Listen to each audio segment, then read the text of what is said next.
Hello and welcome to the Three Corners Capital monthly video for July 2026.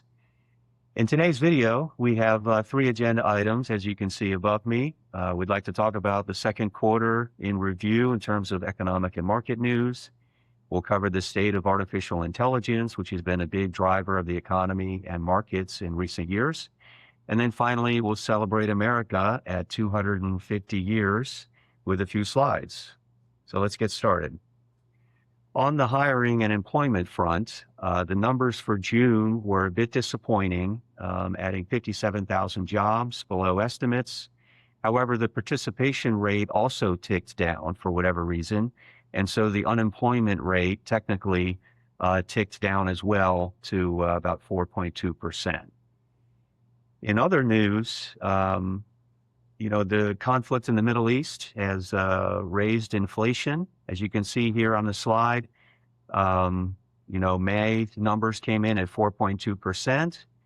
And, even with the conflict being resolved or hopefully resolved in short order and oil prices falling, there are still concerns around tariffs and just the overall level of activity in the economy with all the spending on artificial intelligence and so forth. So the Fed, with its new chairman, Kevin Warsh, is now signaling at least one rate increase this year, and then hopefully some decreases after that. So we shall see. With the concern around inflation, as you can see on the next slide, 10-year government bond yields, considered, really safe money. Those yields have been moving higher in the U.S., Germany, and Japan, which are three of the, bellwether safe bond markets in the world. And this, of course, is bad news for consumers looking to take out a mortgage, for example. On the next slide, just to kind of sum up the market, it was a good quarter. After, the first quarter being a down quarter due to the, conflict in the Middle East, March was really negative. And so you can see the nice bounce back in these numbers, especially with U.S. growth stocks up 23.5% and emerging markets up 22.5% for the quarter. And you can see the one-year numbers are also strong, with emerging markets in particular up almost 40%. And the bond market, in terms of total return for the quarter, was positive after being kind of mixed to slightly negative in the first quarter. So on to artificial intelligence. This slide showing the capabilities and adoption of AI is very interesting. If you look on the left side, this is showing, over since 2019 with the advent of GPT-2 and so forth from OpenAI. And then you can see how the curve just shoots upward over the past couple of years, and it's measuring the amount of time it would take a human to do a similar AI task, and the AI agent with 80% success rate. So basically, an indication that the AI technology and the sophistication of these models has really ramped up. And that's got a lot of people excited and a lot of people as well. You can see on the right, businesses using AI in any business function continues to increase, with a lot of it centered around information technology, professional services, education, and finance, and so forth. But it's bound to keep growing. This is an interesting slide showing weekly business formation. In recent years, look at the dip with the COVID pandemic and then the sharp increase after that. But you can see how, the weekly business formations have continued to grow, and likely driven by AI and all of the, the build out surrounding AI. So very interesting there. So that's good news. In terms of performance and earnings growth, it's really been fascinating to see how the market has rotated amongst the different technology sectors that are exposed to artificial intelligence. You can see on the left-hand slide, the hyperscalers, which includes, the Googles and Microsofts and Amazons of the world, really enjoyed great returns along with semiconductors in the early years, um, along with software and hardware and power. But then this year, the market has started to wonder if, software companies will suffer if AI can replace a lot of what they're doing.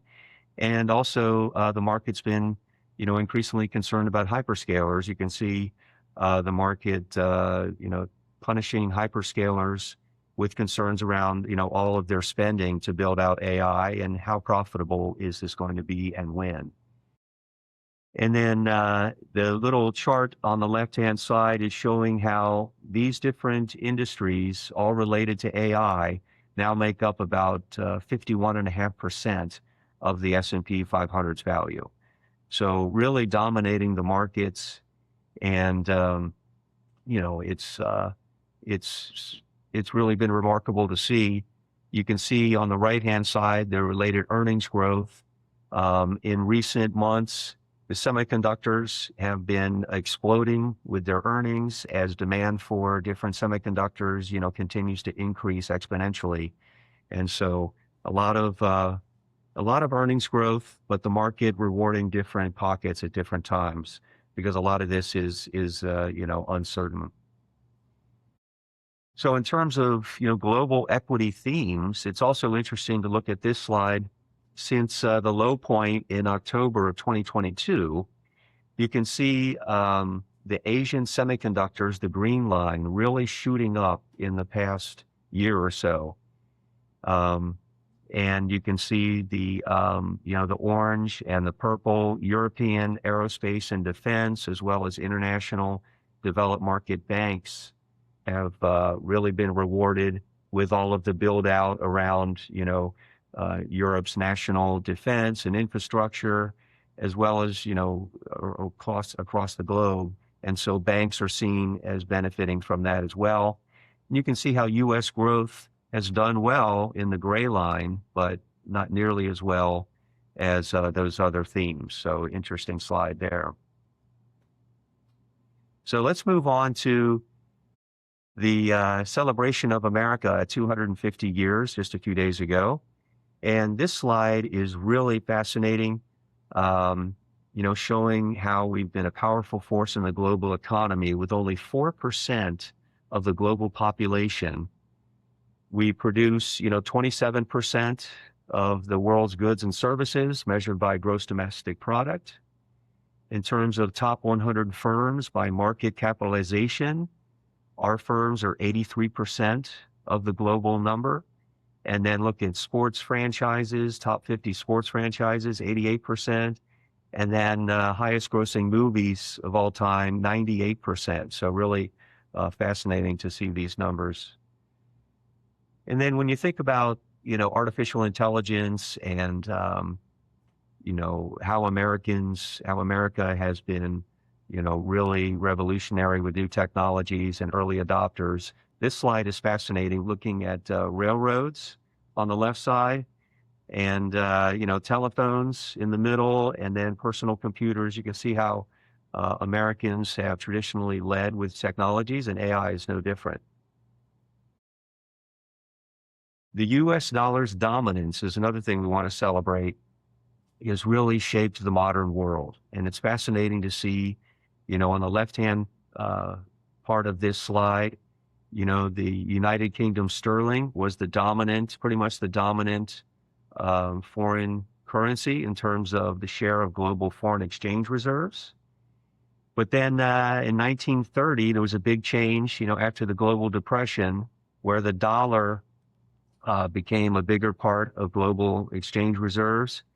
And then really after World War II, the sterling, gave up ground to the US dollar in the maroon color there. And ever since then, we've been, our currency has dominated the world in terms of reserves, in terms of, our flexibility to adjust to crises and so forth, the ability to print more money when we need to, and to, exercise restraint or sanctions rather against countries and companies using the dollar's dominance.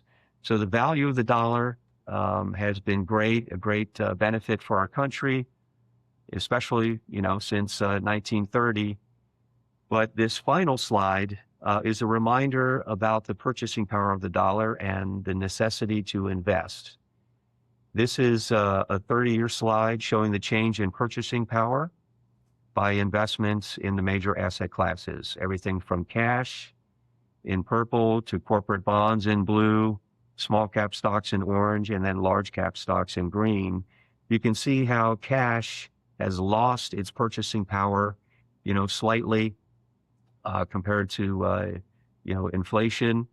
You can see how bonds have kept up with inflation and beaten inflation, but nowhere near at the scale of stocks in terms of, just these two indices, small cap and large cap stocks in the U.S. So it's just a reminder how investing in a diversified portfolio can keep your purchasing power intact and keep you above inflation. So with that, thank you for watching this month's video. And if you have any questions, please feel free to reach out anytime. Thanks again. Take care.